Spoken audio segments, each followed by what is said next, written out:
Buenas, hoy voy a hablar de un tema que me gusta mucho porque me parece muy interesante y muy importante. Me pongo seria. En un vídeo anterior hablé sobre altas capacidades y clase social. Y digo hablé entre comillas porque fue un vídeo bastante improvisado, sin guión, y realmente no había una línea de pensamiento clara. Y la verdad que me quedé con ganas de hablar más de este tema. Y es sobre altas capacidades y clase social. Concretamente, cómo la clase social a la que perteneces puede suponer una barrera en el desarrollo de tus capacidades.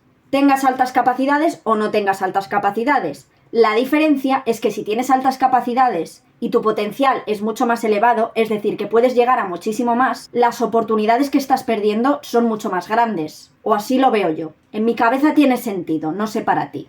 Pero algo que no comenté en el otro vídeo es que es importante diferenciar entre clase humilde y trabajadora y familias menores o personas en riesgo de exclusión social. Y este segundo colectivo no solemos tenerlo en cuenta para nada, pero también existe y las altas capacidades están en todas las clases sociales. Vamos a empezar hablando de la clase humilde y trabajadora. Cuando hablamos de clase social y altas capacidades, lo poco que se habla se ve desde el punto de vista de las clases sociales más altas en comparación con la clase humilde trabajadora, refiriéndonos a clase alta al hablar de familias económicamente pudientes versus la clase media más humilde, con menos oportunidades en comparación, quizá porque los familiares sean trabajadores no cualificados o de baja cualificación y por lo tanto con menos oportunidades naturales en comparación, lo cual no estoy diciendo que sea algo malo, ojo, cuidado, que si tú naces donde naces y naces en un buen sitio y te va bien y tienes capacidad y vales para ello, no hay ningún problema en que el ser de clase alta te ponga fáciles las cosas. Yo me alegro por ti, sinceramente, sin acritud, sin rencores ni nada,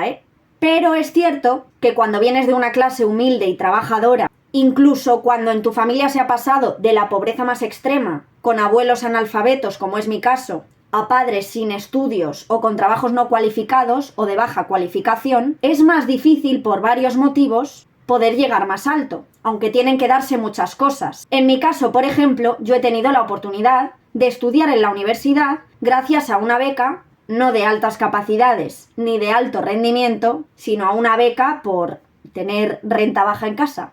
Y eso me ha llevado un paso más allá que las generaciones anteriores, porque como te he dicho, mis padres no tienen estudios y mis abuelos eran todos analfabetos. De los 4 solamente uno sabe leer y tiene un nivel pues de educación primaria, digamos, de lectura y escritura, porque aprendió con 30 y pico años, cuando pudo venir a Madrid porque es de un pueblo de Extremadura. En fin, ¿que hemos ido superando barreras las generaciones venideras con respecto a las anteriores? Sí. Pero aún así estamos lejos de lo que esas clases sociales más altas pueden llegar a conseguir. Y de nuevo lo digo sin acritud, simplemente es una realidad. Pero el caso es que más allá de haber superado esta barrera de poder ir a la universidad, tampoco he tenido referentes dentro de la familia ni alrededor de personas que se dediquen a la educación o a la pedagogía, ni tampoco dentro de las artes escénicas, que era lo que, ya sabes, y te lo he dicho alguna vez, me habría gustado hacer en realidad. Aunque no me arrepiento de estudiar pedagogía, la verdad. Además, al no ser mi caso, como muchos otros, de esos que destacan a nivel académico, tampoco he podido optar a becas de altas capacidades, por tener ese perfil más creativo, más de artes. Eso y que cuando tiendes a querer pasar desapercibida, al final tú misma te estás poniendo otra barrera. En fin, clase humilde trabajadora, no destacas en lo académico, falta de referentes, falta de recursos económicos, falta de orientación vocacional, más que te ocultas tú sola, pues eso, son unas cuantas barreras ya las que tenemos para poder llegar a desarrollar ese talento como nos gustaría, si es que nos gustaría, que no es que nadie nos obligue tampoco, ¿no? Pero ahora está la parte 2, que es de la que digo que se habla muy poco, y son los menores dentro del sistema de protección. Al abordar las altas capacidades, únicamente desde un punto de vista educativo, olvidamos que existe la posibilidad de que dentro del sistema de protección o dentro del sistema de familias en riesgo social existe la posibilidad de que haya menores con altas capacidades o adultos con altas capacidades. Menores protegidos, en sistemas de acogimiento, adopción. Y el hecho de que dentro de este colectivo el desarrollo profesional o académico termine siendo lo menos importante, hace que las altas capacidades queden invisibilizadas. Es decir, no sé si alguien se ha parado a pensar en esto. Cuando se estudian altas capacidades, temáticas sobre alta capacidad, libros, cursos, es algo de lo que yo no escucho hablar y me parece muy importante. Porque muchas veces, por otra parte, el abordaje social de los menores dentro del sistema de protección puede hacer que se nos pase por alto la necesidad de abordar el desarrollo profesional, y no solamente desde el punto de vista de la capacitación para el empleo o de la inserción laboral, sino desde el punto de vista de la orientación vocacional, entendiendo dos cosas: que el desarrollo del talento puede verse frenado por las circunstancias personales y familiares, y en segundo lugar, que en el desarrollo de las capacidades naturales, de este que te hablaba en el vídeo del modelo de desarrollo del talento de François Gagné, que puedes ver, te lo dejo en la descripción el enlace, esos menores seguramente estén desarrollando habilidades de supervivencia que les quitan, por así decirlo, recursos cognitivos para desarrollar otro tipo de habilidades. Y el punto número 3,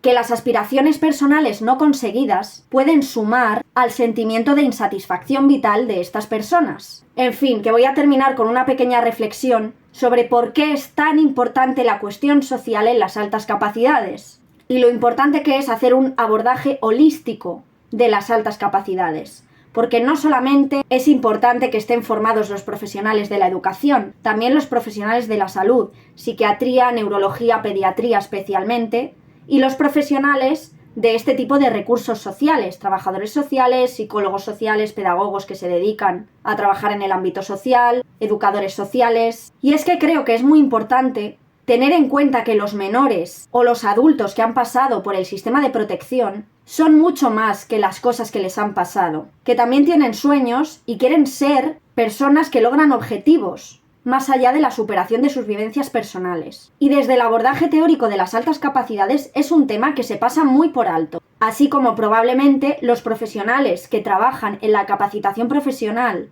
o en el apoyo escolar a estos menores seguramente tampoco tengan en cuenta que pueden existir las altas capacidades o no lo vean como algo que es importante tener en cuenta. Pero creo que es importante saber que las altas capacidades también existen aquí, en estos colectivos, y que también es muy importante identificarlas. En fin, espero que te haya gustado este vídeo. Yo me he quedado muy a gusto haciéndolo porque creo que es algo de lo que...